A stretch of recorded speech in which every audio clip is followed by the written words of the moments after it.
Good morning, कैसे हैं आप।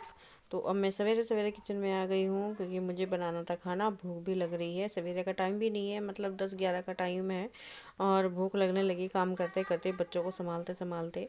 क्योंकि आपको पता है मेरे बच्चे कितने शैतानी करते हैं, बहुत ज़्यादा। कभी तो मतलब मिट्टी वगैरह खाने लग गया है तो बस उसको संभालने में मेरा पूरा दिन चला जाता है। अगर वो सो जाता है तो थोड़ा मुझे सुकून मिल जाता है, उसमें मैं थोड़ा सा काम निपटा लेती हूँ जो मेरा बच्चा कुचा होता है। बाकी तो कबीर के पीछे ही भागना पड़ता है। और मैंने बताया था आपको, मुझे शादी में जाना है, मेरे मायके जाना है, और मेरी मम्मी की भी तबीयत ख़राब है। आप दुआ कीजिए कि मेरी मम्मी की तबीयत जल्दी से ठीक हो जाए। तो बस मैं उसी की तैयारी वो समेट समेट के रख रही हूँ, क्योंकि बच्चों के साथ बहुत सारा सामान चाहिए होता है। और सोच रही हूँ कि मैं थोड़े दिन वहाँ पे रुक के आ जाऊँ, 10-12 दिन रुक के आ जाऊँ, क्योंकि फिर शनाया भी स्कूल जाने लग जाएगी, फिर टाइम नहीं लगेगा। फिर होली भी आने वाली है, होली से पहले पहले मुझे आना है। जितना भी 8-10 दिन का टाइम मिलेगा मैं वहाँ रुक के आने की सोच रही हूँ, क्योंकि मेरे मम्मी पापा भी बोल रहे थे बच्चों के टाइम खेलने का भी नहीं मिलता, क्योंकि तब भी जाते हैं बीमार पड़ जाते हैं और मुझे जल्दी आना पड़ता है।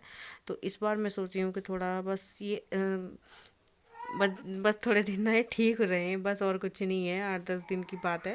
बस वहाँ की दवाई भी इनको नहीं लगती है, कोई डॉक्टर कितनी भी अच्छी दवाई दे देगा बट इनको आराम ही नहीं होता है, तो इसीलिए मैं यहीं से लेके जाऊँगी। और बस आई होप कि ये रुक जाए। तो मैं खाना मेरा बनने वाला है।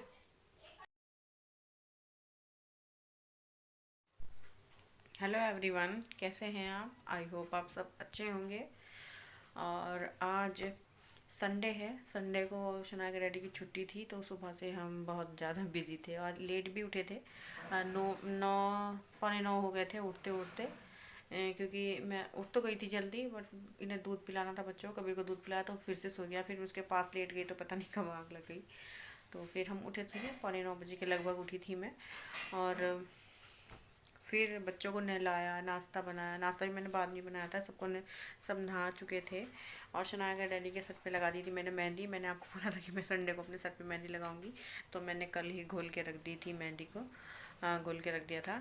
तो बस अब मैं लगाऊंगी, क्योंकि हमें कहीं जाना था, इसीलिए मैं लगा नहीं पाई सवेरे। अब बज गए हैं 2 बजने के बाद शनाया के डैडी ड्यूटी चले गए। अब मुझे अपने सर पे मेहंदी लगानी है, क्योंकि हमें जाना है 21 को शादी में। तो 2 दिन तक मुझे अपने सर पे ऑयल लगा के रखना है। सरसों का तेल मैंने आपको बताया था कि कम से कम पूरे सर को भिगा करके 2 दिन तक रखिए, उसके बाद बाल धुलिए। देखना कितना अच्छा पोषण लगता है बालों को, मतलब बहुत अच्छा गुण भी लगेगा, जल्दी से टूटेंगे नहीं। और जो झड़ रहे हैं ना, वो भी झड़ने कम हो जाएंगे। बस ये नुस्खा आप आजमाइए, बहुत अच्छा है ये, क्योंकि मैं हमेशा अपने साथ में ना इस नुस्खे को ज़रूर वो करती हूँ। तो चलिए मैं अपने सर पे लगा लेती हूँ मेहंदी। बच्चों को सुला दिया है मैंने और अब मैं फ्री हूँ। कम से कम 2-3 बजे तक मैं फ्री हूँ। 2:30 बज गए हैं यार, बच्चे भी सो गए हैं। दोनों बच्चों को सुलाया मैंने, नाश्ता किया बाद में किया था मैंने। देखिए दोनों बच्चे सो रहे हैं मेरे।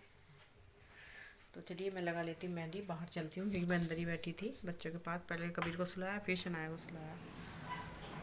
अब लगाऊंगी मेहंदी। और ये इस सूट को मैं निकाल दूंगी, क्योंकि फिर अगर मेहंदी लग गई तो फिर कलर जाएगा नहीं मेहंदी का। क्योंकि वो जो मेहंदी मैं लगाती हूँ रिहान मेहंदी, मैंने आपको बताया था, उसको ना उसका कलर बहुत निकलता है। अच्छी तो है वो, बट कलर बहुत निकलता है। जितनी बार भी आप सर धुलोगे ना, उतनी बार ही लाल लाल पानी निकलता रहता है। तो इसीलिए मैं कपड़े निकाल देती हूँ, या ऊपर से कोई टी शर्ट वगैरह डाल लेती हूँ जो गंदी हो, उसके बाद मैं लगाऊंगी। तो चलिए फिर मैं लगाती हूँ मेहंदी, क्योंकि टाइम भी ज़्यादा हो रहा है, कम से कम 2 घंटे तो चाहिए मेहंदी लगाने के लिए।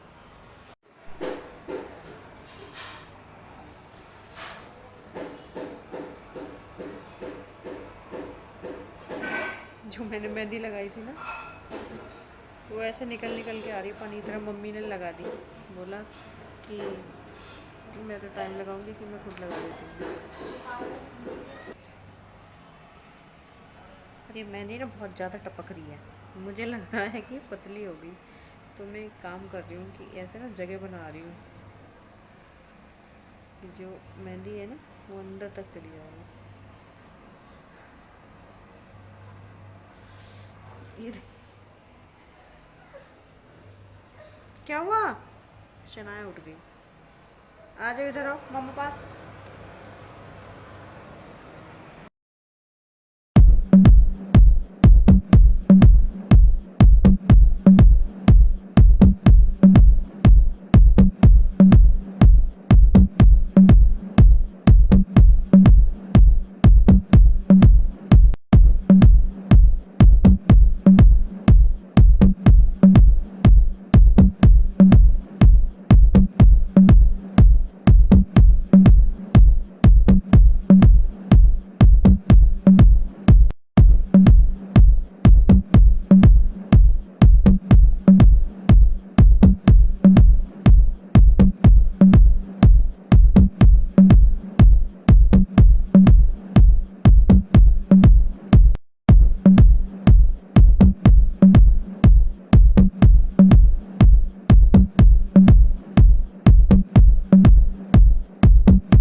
गाइस ये मेरा बेटा बैठा है किचन में और मुझे कुछ भी काम करने नहीं दे रहा क्योंकि उसे आ रही है नींद।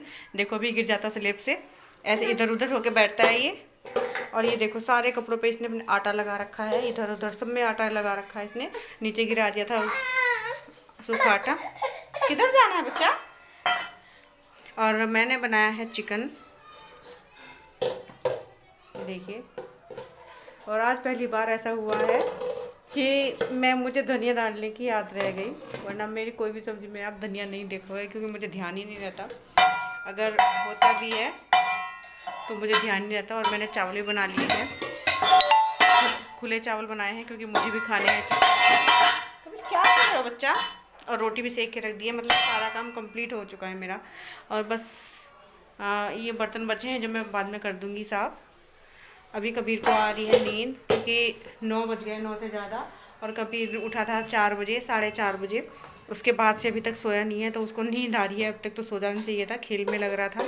और यहाँ उसने सारा तहस नहस करके डाल दिया था। ये सारा जो स्टैंड है ना अपने ऊपर ही गिरा लिया था, वो अच्छा हुआ। बस ये तेल की शीशे जो हैं ये बॉटल बच गई हैं।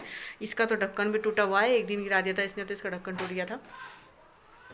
तो बस मैं इसको जा रही हूँ दूध पिलाने। इसका दूध भी मैंने बना दिया है। ये देखिए इस बॉटल को भी 2 बार नीचे गिरा दिया। और ऐसी शैतानियाँ करता है, देखो इंडक्शन को भी इधर उधर धकेलता रहता है ये। नहीं कबीर, ये मेरा कबूतर ना बहुत ज़्यादा शैतान है। हाय तो कर दो। हाय। नींद आ रही है आपको? नींद आ रही है कबीर को? चलो नींद करते हैं। तो बस किचन में भी अच्छे से साफ़ नहीं किया स्लैब क्योंकि कबीर बैठा है यहाँ पे, वो फिर इसको उठाना पड़ेगा, गीला हो जाएगा। और शनाया गया मतलब मेरे मौसी का बेटा आने वाला है खाने पे, तो बस उसी का वेट कर रही हूँ। उसी के साथ खा लेंगे हम। 9 बज गए हैं। तो पहले मैं इसको दूध पिला देती हूँ, उसके बाद फ़ोन करूँगी। आने वाला है, फ़ोन किया था उसने अभी। तो चलिए फिर मैं कबीर को लेके जाती हूँ अंदर।